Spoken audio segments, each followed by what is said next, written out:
Hi everybody, welcome to the channel for the battle report of my ETC game number 5. So after the big loss of round 4 against Italy, we had a good evening to talk about it, try to analyze the reason behind the loss and what we could improve. And we needed to regroup quite quickly because the next day was going to be a battle for the podium. The first game is against France, which is for us like a classic Sunday game that in the past couple of years we always won, so we definitely still wanted to win against them. We know most of the player because we play more or less in the same tournaments. We meet them often during the year, so definitely was going to be an interesting round for us and myself. I got paired against their Undying Dynasties player Ezekiel, a player that I didn't face before, so it was a good occasion to try to play him. And we don't see a lot of UG on my channel, so it's also a good battle report in this regard. You know already my list, this was his list. A bit unusual, I think it was already displayed in one or two of the English speaking channels, YouTube channels, displaying also battle report about ETC, so I think it's the list is well known. But basically he has double master, so heavy magical setup. After that he has a fighty pharaoh on skeletal horse, and then he has a nomarch with the crown of pharaoh. He has a tomb harbinger with a 2-up that fights a bit and has the cloak, can also be a piece of chaff potentially. 6 chariot, he has 27 spear with a relentless banner, 22 necropolis with a relentless banner as well, skeleton cavalry boss to have the pharaoh inside the unit, also chip scoring, and can also be potentially chaff, archer, vultures, some shaptis, 3 units of shooty shaptis. So basically, as you can see in the list, the points are well split. You have nothing above 500 mark, so a lot of cheap unit that you can sacrifice. Very flexible list. Not something I would say is very typical for UD this year. It has no big solid, very solid block. As you can see, the necropolis are not that much in the unit, so not with halberd as well, so not a lot of punch, no sphinx and so on. So not the most combat list, but MSU and unusual type of list. We played on Spoil of War and Encycle, and below you have the spell section of both players. Here for me worth mentioning on his side is obviously the snipe combo. And on my side is the frenzy spell that can be very useful against armies that don't have a leadership reroll in the armies. It can basically give me a free pivot at a key moment in the game, so it can be game breaking, this spell. And other than that, I took a lot of blast and some combat buff as well. Matchup analysis, so the secondary seems to be to my advantage. I should have a better board control because I have bigger unit with a lot of combat output. The game is likely to be KG because there's a lot of chaff and could be problematic for me to face so many units. I mean the number of units, the gap between number of units of both armies is definitely in his favor. So I need to be careful about what he might do. He still have a lot of tools in the list. Try to find openings on the strong flank, not give away plan points. I expect us both to focus on one of the target and battle for the middle one, where I should have an advantage with my Death Star. He has a good magical setup where he could take points. I think that was one of the main reasons why I didn't put more than 11 in the matrix. With another magical setup I would have put like a 13, but definitely expected him to be able to kill some of my single model or character. MSU list that can feed plenty of chaff. Deployment went the following, so he won the roll for side, and as you can see the map is pretty symmetric with 2 impassable, this one making this getting this ball a bit harder for this part of the map. But other than that, he has here a heal, and basically as I said, he's going to focus on 2 and me 2 as well. So I decided to drop for first turn. Obviously I focus like took a mid left to not get basically annoyed by this impassable here, so I put my Frosty. Here I have my shooting regrets with the BSB inside, a dart in case he went opposite, which is what he did. I wanted to have a dart to pick this one and have my regrets free to march from turn 1. Then you have here my Death Star with 3 remaining character, darts, the dogs a bit in the back, a bit hidden, the halberd guys, and on the far right, as I usually do on the weak flank, I have my giant that is going to be annoying for him. On his side, he put the vultures here, Shapti Archer, Shapti Halberd, the Swarm, Necropolis Guard, Skeletons, the Bunker, the 2 shooty Shapti guys. Here you have the Pharaoh that started here. All the way in the back, the Chariot, and here on the right you have his Skeleton Cavalry. Let's move on to my turn 1, so I start to form a battle line, but I push basically everything more or less the max I could. So I push a lot. I think here key to mention is the fact that I gave him no way he could hide with the Pharaoh. He has a small base. I didn't want him to be able to find the sweet spot here. So basically those guys have a very good line of sight here, and here we have the giant. So I wanted to be sure that I can potentially charge him with something if I want to. And as you can see, my right flank start to push and march. He was completely out of shooting range, so I push hard. And I started by putting my 2 mages within the MR2 unit to basically avoid to get sniped early on, and the Great Khan has a ward save, so it's not so problematic for him, and also 1 HP more.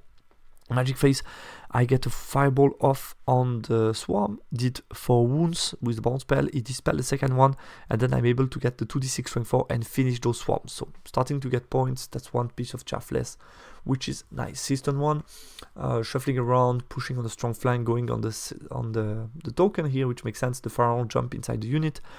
He get Astin the Hour on my mage, did 1 wound. As you can see, the Pyro Mage, I had to keep him here to have the 24 to the swarms. So he's able to do 1 wound on my Pyro Mage with Astin the Hour. Then he got Ice and Fire, did 2 wounds to those Mervrets, and with shooting is going to do another wound. And that's it, my turn 2. I continue to push, but this time I have shooting range, so I don't march with those guys. And this time I move the second mage as well inside the unit with MR. I'm able to push the Frosty as much as I can, put those guys forward, turning around, be on the token with the second guy, and then be able to move away if I need to. Those guys go on this token, and the rest here's still the same. I don't want him to be able to hide in 2 good spots, so I'm still covering plenty of things with both the giant and those guys here on this side of the impassable. In the Magic Phase, I get a fireball that kill 4 necro, and then with shooting I kill another 6. So out of 22 I kill 10 this round. So I'm starting to think if I focus them really with magic shooting, I could basically kill them from distance potentially. So pretty impressive here. And then on his turn, no charges, he gets this secondary, stays compact, he respects my combat power, he gets heal on the Necropolis Guard, he get Ice and Fire on my Tribesman, kill like 4 wounds, and then with shooting he finished all of them.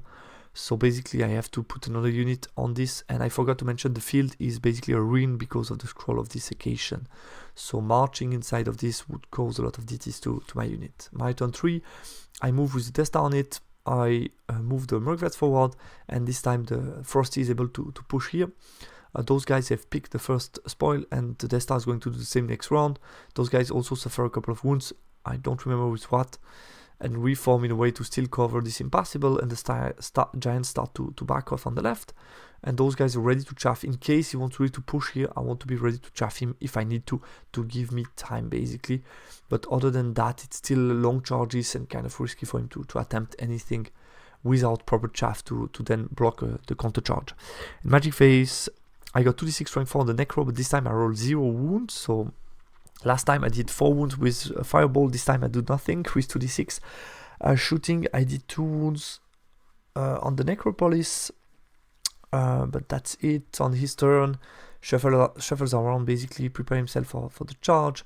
So here I could have potentially an overrun. He turned around the Necropolis, which I thought was okay. He covered himself basically by making this charge here impossible for the Frosty, and the rest is just too far. So basically just started to turn around and feed me stuff, so he wanted to protect them, I guess. But basically allowed me to push even more on the strong flank. So it's going to be pretty interesting.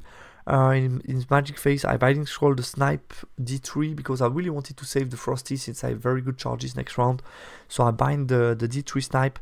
He gets a Snipe 1 wound, and he gets also a heal, like the 5-up ward save, and heal the Necropolis as well. On my turn, I pick the second Spoil of War. I push even more, but only 6 with them to avoid DTs. Push, I think this time 12 with the Mercvrets to apply pressure, and I got the charge here with a possible overrun onto those guys.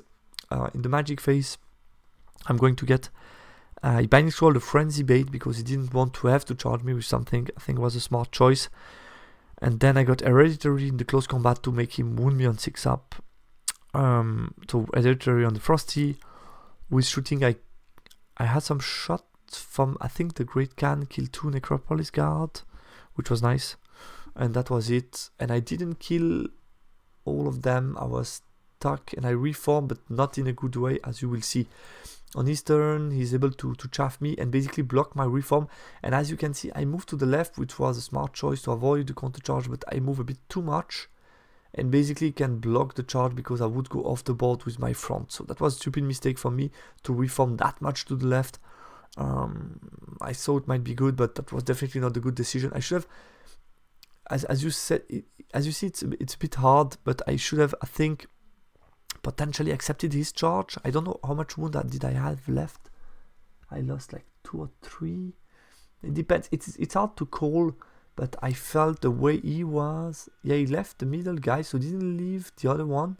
He could have left potentially the other one, I guess. I don't know. But I could have stayed a bit more to the right, and I think it would have allowed me to get the charge in next round, or at least for him to block that.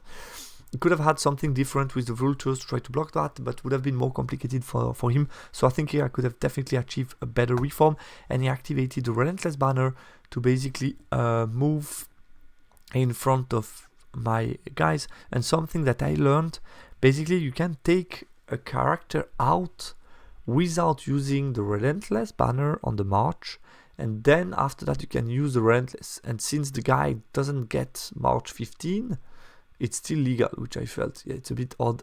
It seems like a bit of a workaround. I'm not sure it was designed that way, so that you can still move out the character, but without using the March 15. I found that a bit strange, but it works.